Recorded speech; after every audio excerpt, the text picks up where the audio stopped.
Assalamualaikum warahmatullahi wabarakatuh.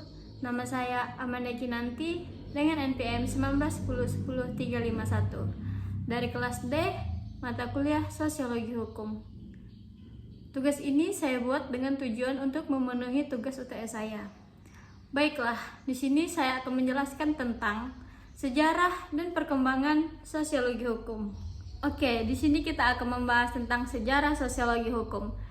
Sosiologi hukum ini bisa dibilang cabang ilmu yang masih sangat baru, tetapi dalam ilmu sosial cikal bakalnya sudah ada sejak lama.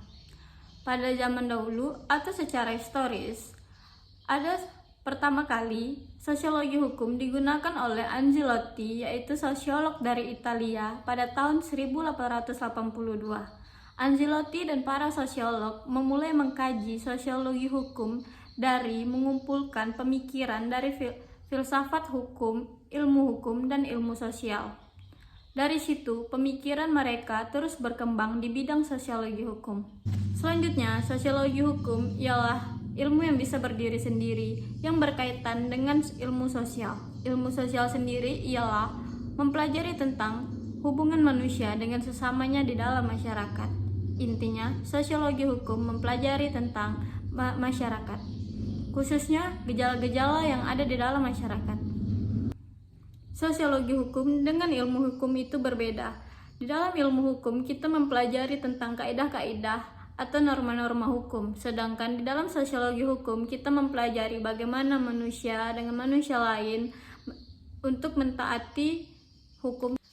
Sosiologi hukum di Indonesia ini masih dibilang baru, tetapi walaupun masih dibilang baru, sosiologi hukum banyak menyita perhatian para sosiolog dan para ahli. Sosiolog dan para ahli ini berbeda. Sosiolog ialah orang dari sosiologi hukum, sedangkan para ahli adalah orang dari ilmu hukum. Di situ kita bisa membedakannya. Kelompok sosiolog dan kelompok para ahli berbeda pandangan terhadap sosiologi hukum. Yang ini bisa menjadi terhambatnya perkembangan sosiologi hukum. Di sini kita akan membahas perkembangan sosiologi hukum. Pemikiran mereka sering berbeda dalam menentukan kedudukan sosiologi hukum di Indonesia. Terdapat beberapa faktor. Yang pertama itu para sosiolog mengalami kesulitan dalam melihat ilmu hukum karena mereka selalu berpedoman kepada norma-norma atau kaidah-kaidah yang bersifat normatif.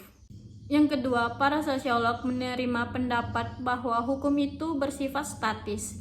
Yang ketiga, sosiolog mengalami kesulitan dalam mengumpulkan data atau memahami data yang sangat banyak yang dibuat oleh para ahli. Lambatnya, perkembangan sosiologi hukum itu diakibatkan oleh berbedanya bahasa dan pemikiran para sosiolog dan para ahli dalam memandang sosiologi hukum.